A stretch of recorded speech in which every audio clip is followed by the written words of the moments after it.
Good evening. Hello, everybody.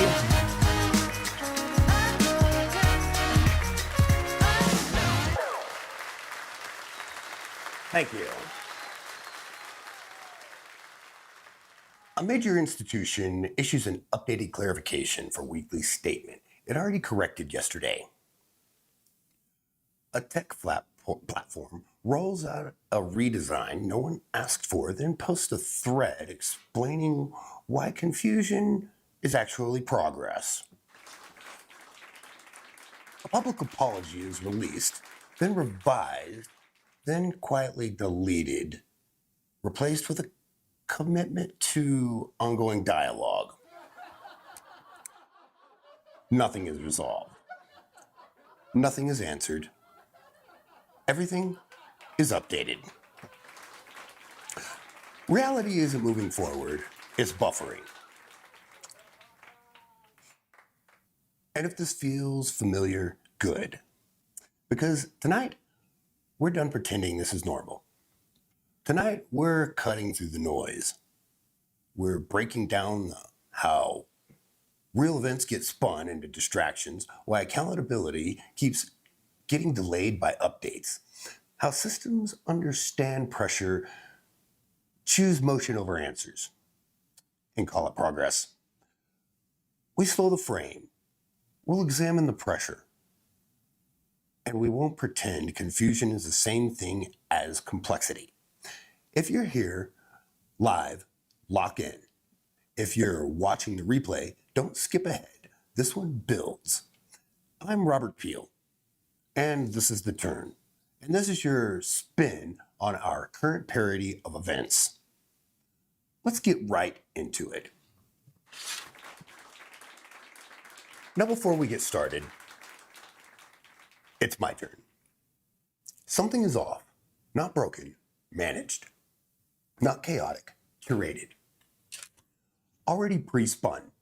Every institution feels stressed, every system feels reactive, and every explanation arrives. Nothing stands still long enough to be questioned anymore.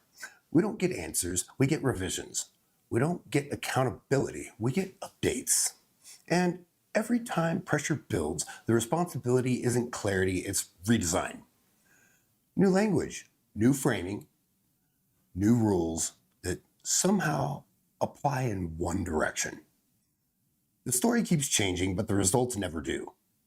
And the strangest part, we're expected to keep up, not to understand, but to adjust, as if confusion is a personal failure instead of systematic feature. Because when everything is always in progress, nothing is ever responsible. That's the spin cycle. Constant motion, zero traction. Tonight isn't about outrage. It's about recognition. About slowing the frame down long enough to actually see what's happening. Who's speaking? Who's dodging? Who benefits when nothing ever lands? If you're watching live, stay with us. If you're catching the replay, don't skim. This one builds. And if something clicks tonight, say it out loud in the comments. That's how it spreads. Because this is where the turn begins. This is where the spin stops. This is where the pressure gets examined, not softened. Don't go anywhere. Next up is the headline news dive.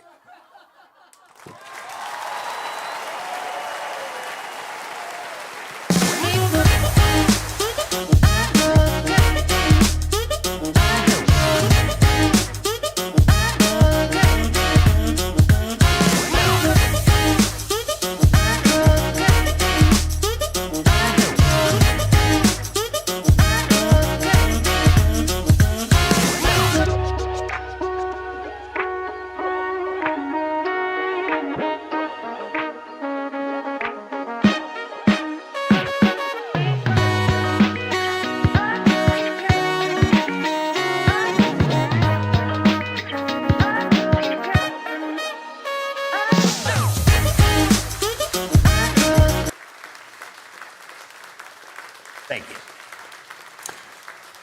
Now, if you're just tuning in,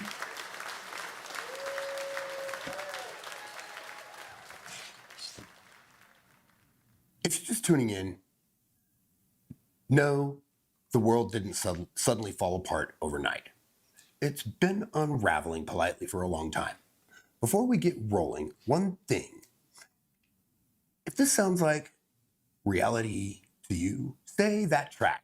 If you think I'm way off, say not buying it. Either way, don't scroll past it, stay in the conversation. Let's start where the media keeps lowering its voice. Iran.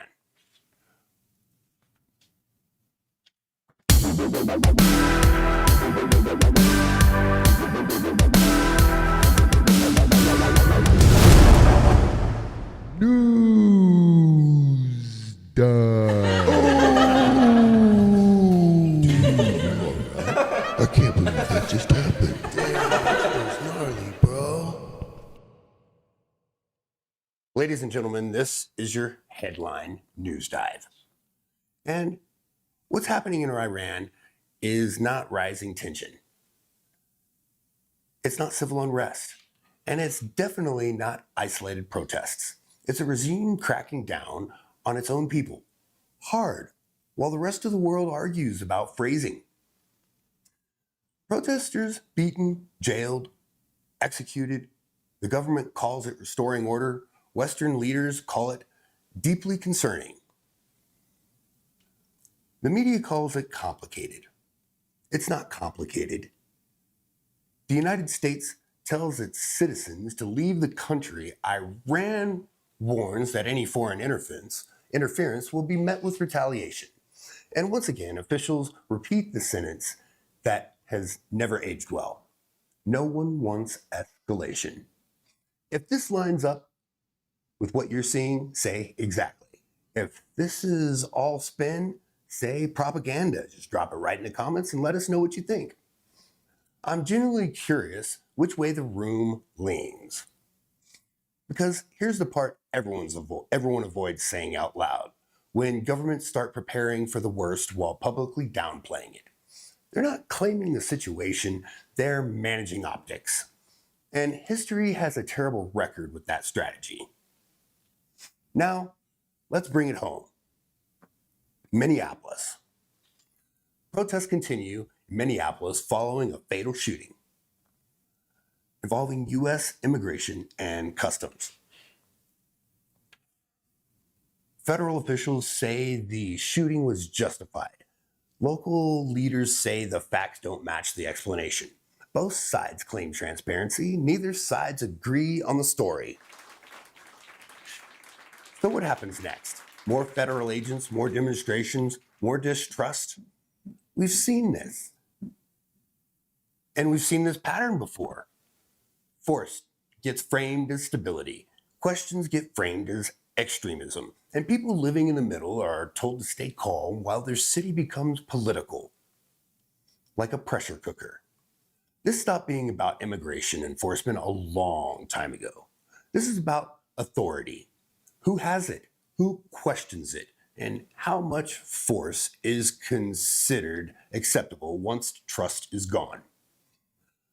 No speeches on this one. If this feels obvious to you, say not kidding. If you think I'm reaching, say you're reaching. Just drop it down in the comments and let us know what you think. Because citizens and institutions can't agree on basic facts. Stability comes from force. It comes from credibility. And credibility is in short supply. Now zoom out. Ukraine. The war in the Ukraine just crossed another line that barely made front page. Several European nations within the European Union are openly discussing boots on the ground. They call it peacekeeping. Russia calls it provocation. Anyone paying attention calls it escalation. Missiles continue to fall, infrastructure continues to fail, civilians continue to freeze, and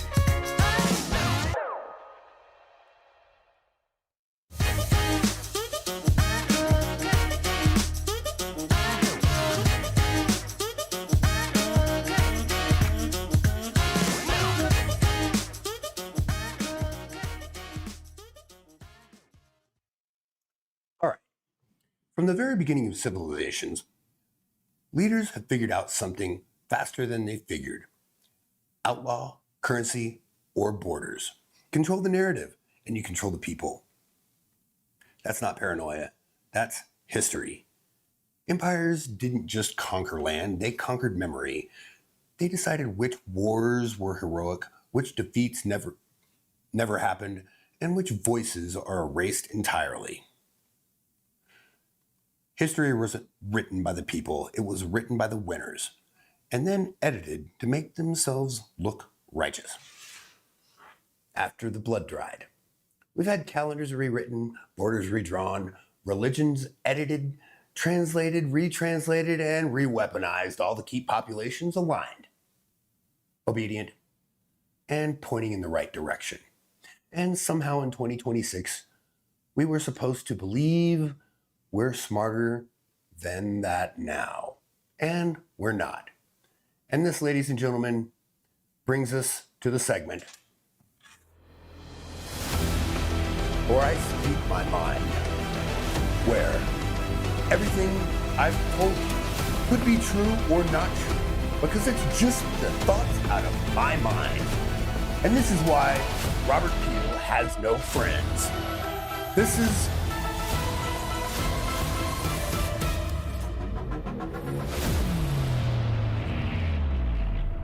Rob's rant. We just upgraded the technology. Same manipulation, faster delivery. Now let's talk about today, because this is where the spin stops being theoretical and starts being dangerous. Look at the modern American political landscape. The left, and let's be honest, the Democratic establishment has become so singularly obsessed with taking down Donald Trump that consistency has completely collapsed. Anything that hurts Trump gets oxygen. Anything that helps Trump gets buried. Anything that complicates the narrative gets ignored. That's not governance, that's narrative warfare. And it shows tremendously. Take the recent ICE-involved shooting that exploded into an international outrage. Here's the question nobody wants to ask out loud. Why this one? Police shootings happen every year. Tragic ones, questionable ones, clear-cut failures. White victims, black victims, Hispanic victims, mentally unstable victims, intoxicated victims. Young people, older people.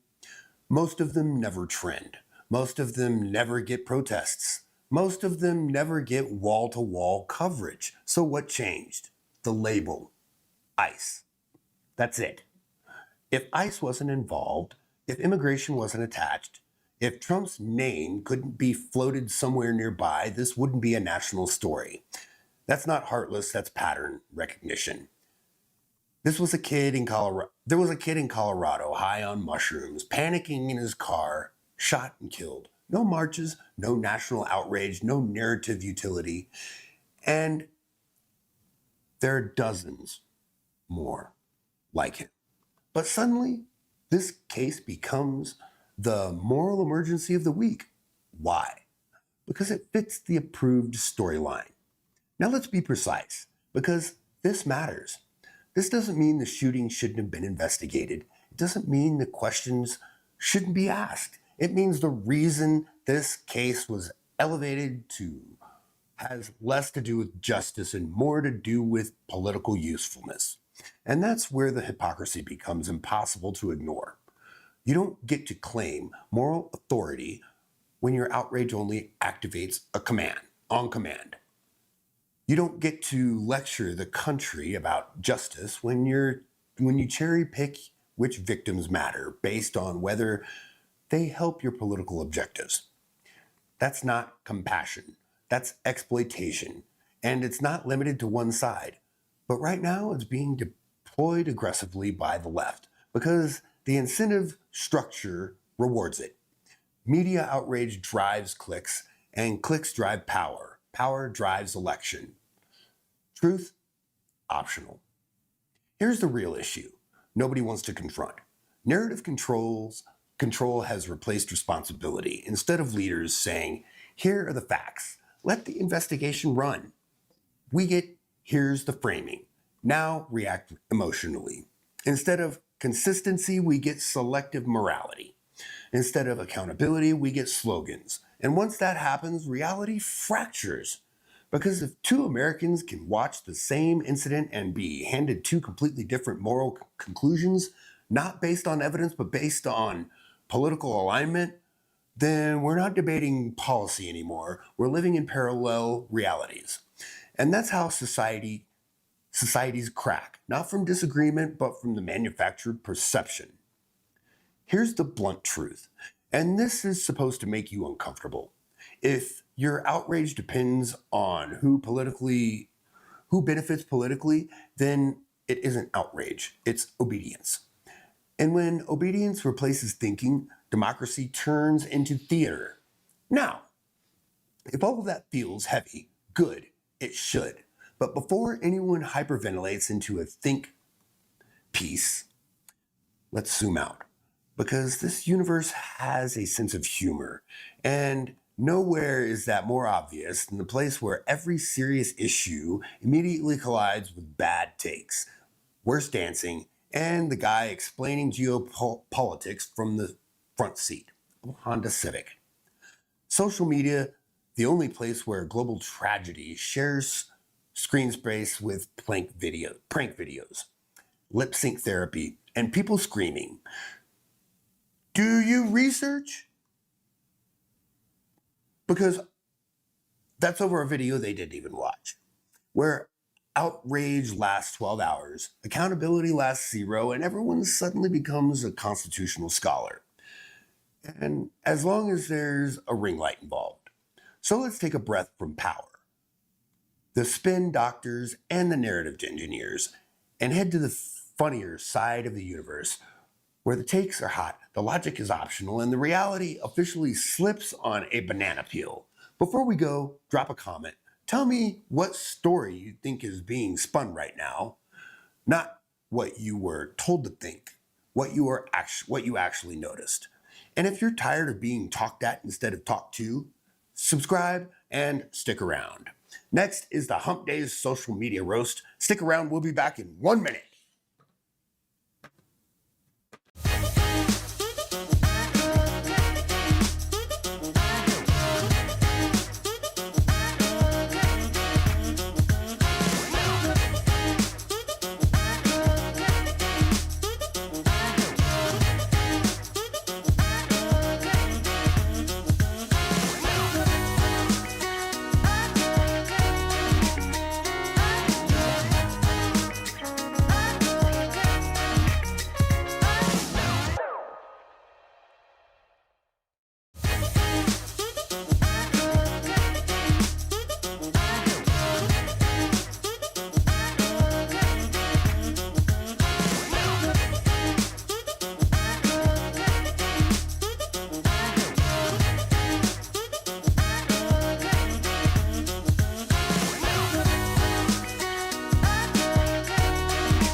Thank you. All right, deep breath. This is the part of the show where we all unclench. No words, no experts, no charts explaining why you're tired. Just people being on camera. on purpose. Welcome to the Hump Day Social Media Roast. This is a segment where we finally admit something out loud. None of this needed to be filmed. And yet, uploaded, captioned, filtered, monetized, and confidently posted with the energy of this will do numbers. But if you're watching live, do me a favor, hit the like button now, not because this is important, but because the algorithm respects obedience. Let's start with the dramatic audio trend. You've seen it. Someone staring dead into the camera like they're about to expose a crime, lip syncing, "You have to believe me." And then the reveal is just a terrible opinion, a pointless take, or a sales pitch for leggings that looks like they were designed during a fire drill.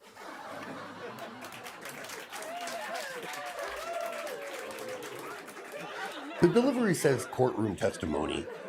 The content says group chat. Nobody responded to.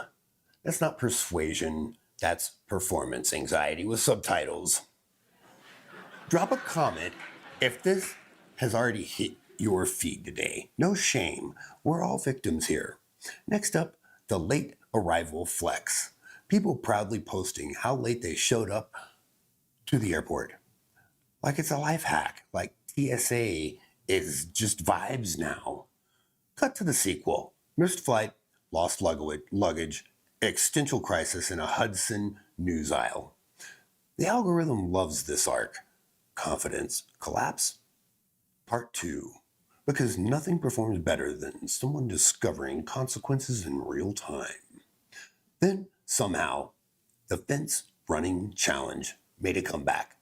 Full speed humans trying to burst through fences like the Kool-Aid Man without the branding deal. Or their structural integrity. You can see the moment it clicks. Run, comment, regret, upload anyways. That's not bravery. That's what happens when virality outruns bone density. And yes, the milk crate falls are back. Not new, not clever, still undefeated, same ending every time. Someone climbs like they've cracked the code and gravity goes. No, you didn't, buddy. The crates don't move, the lesson does. And it doesn't stick either. But the views are strong. If you've ever watched one of those and thought, why would anybody do that? Congratulations, you still have instincts. Now let's talk about the soft core chaos trends. The I hope my daughter gets my videos, soft lighting, sentimental music, then the trait like crippling indecision, or avoids conflicts by ghosting.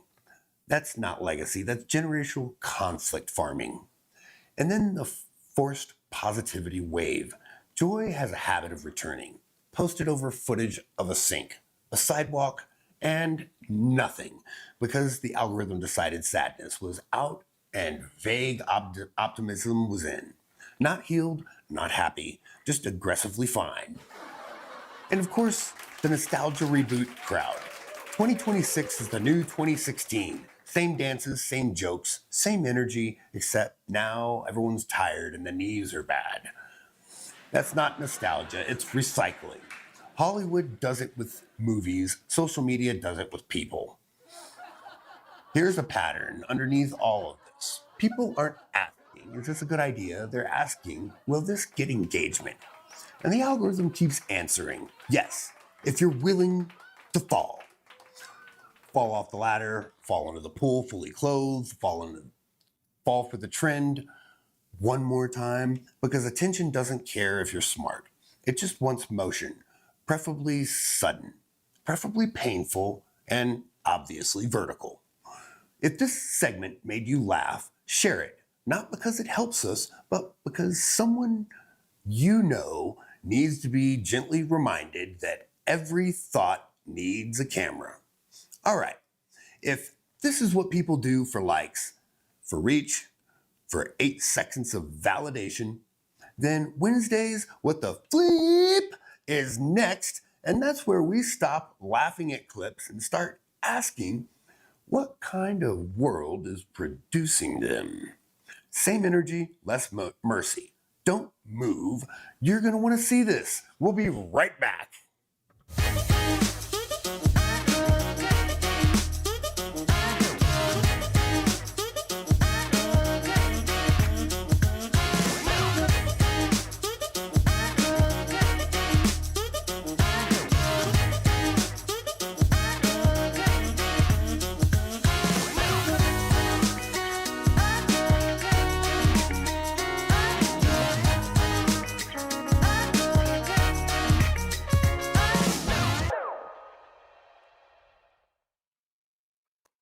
All right, ladies and gentlemen, this is Wednesday's What the Bleep? Unnecessary updates nobody asked for. So let's start with the one that broke me this week. My phone, my own phone, the thing I touch more than my steering wheel, my TV remote, and if we're being honest, most people I know. They updated it, not improved it, not fixed anything, updated it. Now I don't know my phone anymore. I don't recognize it. I feel like I woke up next to someone who looks like my phone but answers questions differently. Simple question. Where are my contacts? You know, names, numbers, the entire reason a phone exists, gone. You can't search contacts from the phone app anymore. Not broken, not glitching, removed. So I do what a sane adult does. I call support because surely I missed something. Nope. They tell me calmly, confidently, oh yeah, they changed that. Changed it? Why? Well, apparently, some people couldn't tell the difference between their contacts and their recent calls. Then why do you have a phone? If the solution is too confusing, if the solution to confusion is removing functionality, we are not fixing functionality. We are lowering the bar until it trips people on their way out. And here's the best part. I can search my messages from the phone app, but I cannot search my contacts. So the app knows what I said, but not who I said it to. That's not design, that's a cry for help. And then it hit me.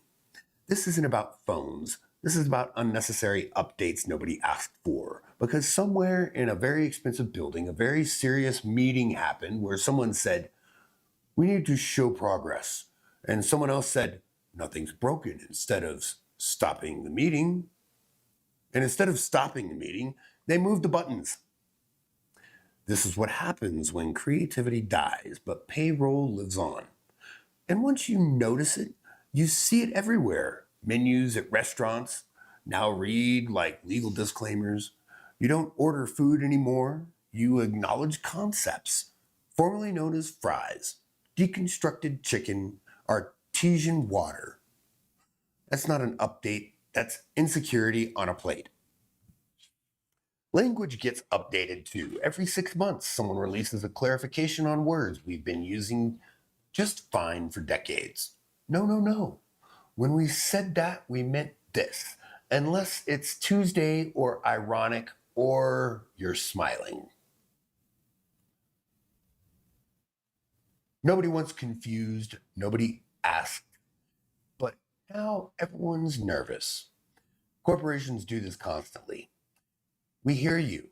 We take this seriously. We are committed to doing better. Great. What did you do? Nothing. But they updated the statement. Governments do it. Media does it. Platforms do it. There's always an update, a clarification, a reframe. Never a conclusion, never accountability, just motion. Like reality is stuck buffering. Social media is the worst offender. Someone posts something dumb, then comes the apology post, then the clarification post, then the explanation video, then the follow-up addressing the backlash to the clarification of the apology video. Right. And nobody does the original, at no point does the original mistake get fixed. It just gets buried under updates. And that's the trick. If nothing ever stays still long enough, nothing can be judged. Your phone changes, the rules change, the language changes, the standards change, and suddenly you're not mad anymore. You're just tired. That's not chaos, that's strategy. Because when everything is constantly being updated, nobody remembers what normal was supposed to look like. You can't say this worked better before because before has been erased. You can't say this makes no sense because there's already a never version coming.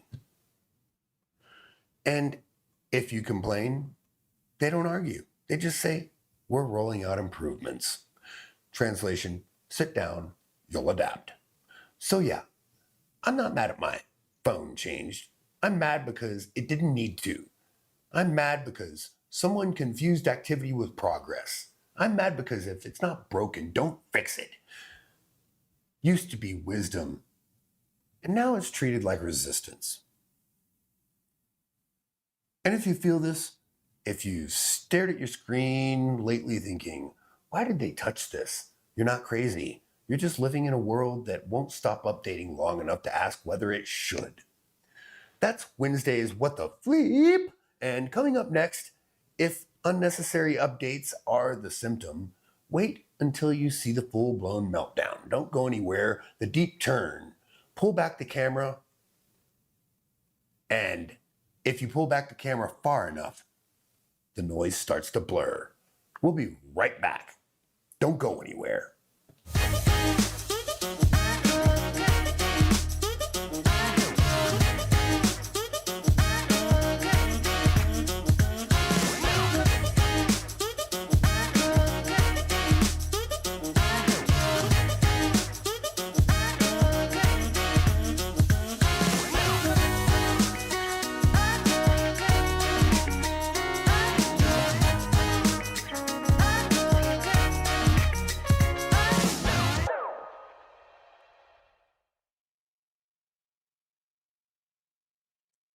Welcome back, ladies and gentlemen. And if you're in the room, please like, subscribe, share, and let everybody know you're here. It really helps out the algorithm know we exist. But this is the deep turn. So pull back the camera, and if you pull back the camera far enough, the noise starts to blur. So let's get into it. Not the stories themselves, the motion around them. The endless updates, the corrections to the corrections, the statements clarifying statements that never clarified anything in the first place. It's not that too much is happening.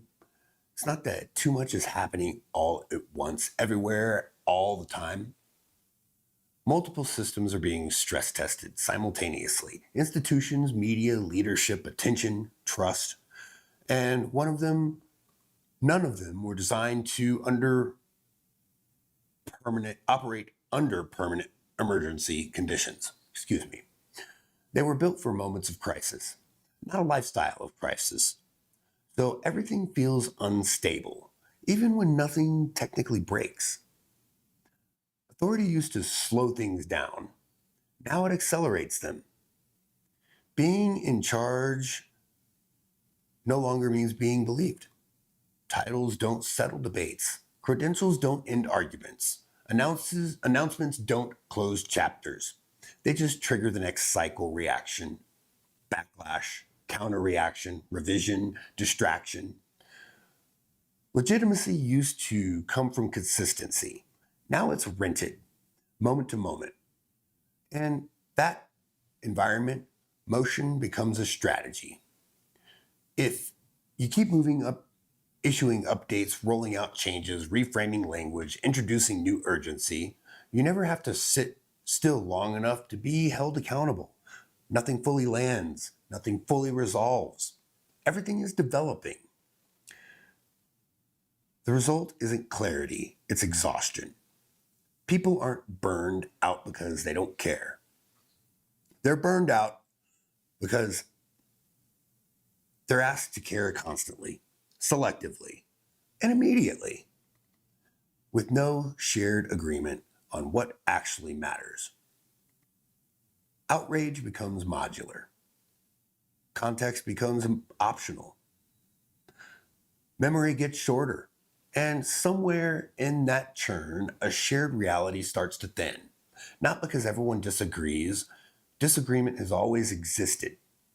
Not because, but because the reference points keep shifting. Yesterday's certainty becomes today's overreaction. Today's emergency becomes tomorrow's shrug. The ground never stops moving long enough for anyone to regain balance. So people retreat, or harden, or latch onto fragments that feel solid, even if they're incomplete. Not out of malice, out of fatigue. This isn't collapse, it's strain. A system can survive stress for a while, but prolonged stress changes behavior. It rewards speed over reflection, volume over coherence, motion over meaning. And the quiet truth underneath all of it is this. Most people aren't confused about everything. They're confused about what to trust, when to react, and when to stop reacting at all. That confusion doesn't announce itself. It shows up as detachment, as cynicism, as selective attention, as the feeling that somehow something important is being missed, never quite knowing what it is. And once that pattern clicks into focus, once you see how consistent motion replaces accountability, how authority substitutes speed for legitimacy, how stress becomes the default setting, you can't unsee it. And that's where tonight ends. By the time we land here tonight, one thing should be obvious. Nothing felt calm, but none of it felt accidental either. The pressure didn't come from one story, it came from everything moving at once. We watch systems strain under constant demand, not because no one's paying attention, but because attention itself has been weaponized. We heard people fight over narratives instead of principles, mistaking volume for conviction and speed for truth. We laughed at the internet spiraling, not because people are stupid, but because the algorithm rewards chaos, not clarity. And we saw how every problem now comes with an update instead of an answer. That's the pattern. If everything is always changing, nothing ever settles long enough to be judged. Updates don't equal progress. They're often just motion designed to avoid responsibility. Outrage without principle isn't resistance, it's compliance with better branding. And constant reaction keeps you busy enough to never ask who's actually accountable. We've been trained to confuse movement with momentum, noise with meaning, activity with truth. But if nothing stays still long enough to evaluate, nothing can be held responsible. That's why everything feels unfinished. That's why apologies blur into rebrands. That's why yesterday's crisis quietly disappears under today's new information.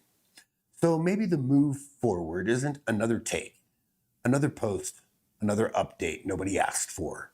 Maybe it's stepping back, choosing awareness over outrage, recognition over reaction, clarity over spin.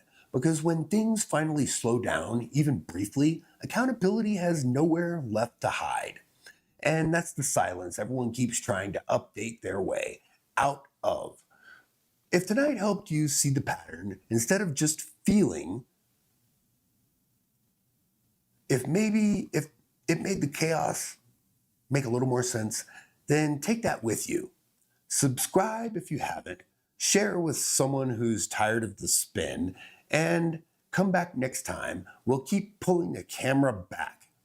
You don't need more updates, you need clarity. And that's what we wrapped up tonight on The Turn. Thank you, ladies and gentlemen. It's been a pleasure being with you, and I hope you enjoyed the show. Metal Chris will be back next week. He's been sick and not feeling good, so I'm keeping them out of my room. You guys have a great evening. Thank you very much.